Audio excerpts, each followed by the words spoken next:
Henry and Gordon were lonely when Thomas left the yard to run his branch line. They missed him very much. They had more work to do and had to fetch their own coaches. They didn't like that.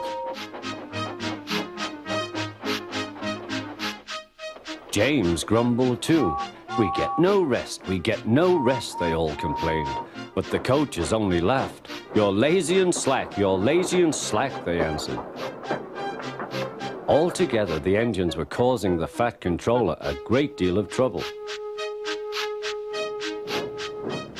The big stations at both ends of the line each have a turntable. The Fat Controller had made them so that the tender engines can be turned round, because it is dangerous for them to go fast backwards.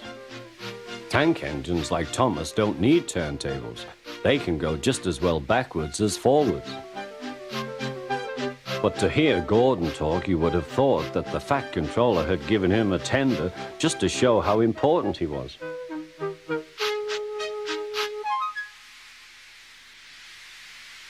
"You don't understand, little Thomas. We tender engines have a position to keep up. It doesn't matter where you go, but we are important. And for the Fat Controller to make us shunt trucks, fetch coaches, and go on some of those dirty sidings, it's not the proper thing." Thomas chuckled and went off with Annie and Clarabelle. "Disgraceful," Gordon hissed as he ran backwards to the turntable. The turntable was in a windy place close to the sea, and if he was not on it just right, he put it out of balance and made it difficult to turn. Today, Gordon was in a bad temper, and the wind was blowing fiercely. His driver tried to make him stop in the right place, but Gordon wasn't trying. The fireman tried to turn the handle, but Gordon's weight and the strong wind prevented him. "It's no good," they said at last. "Your tender upsets the balance. If you were a nice tank engine, you'd be all right. Now you'll have to pull the next train backwards." "Look," called some boys, "there's a new tank engine." "Oh, it's only Gordon back to front." "Hello," called Thomas, "playing tank engines? Sensible engine.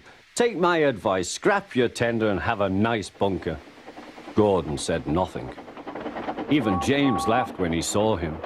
"Take care," hissed Gordon, "you might stick too."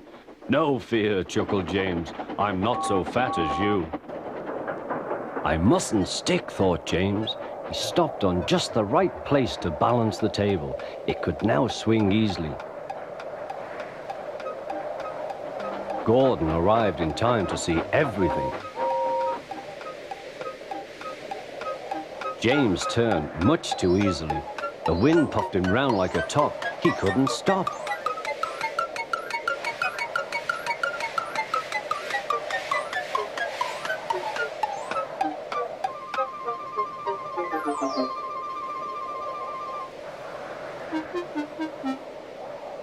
"Well, well," said Gordon, "are you playing roundabouts?"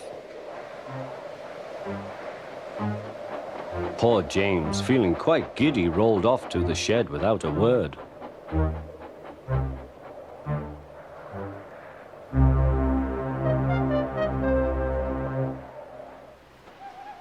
That night, the three engines had an indignation meeting.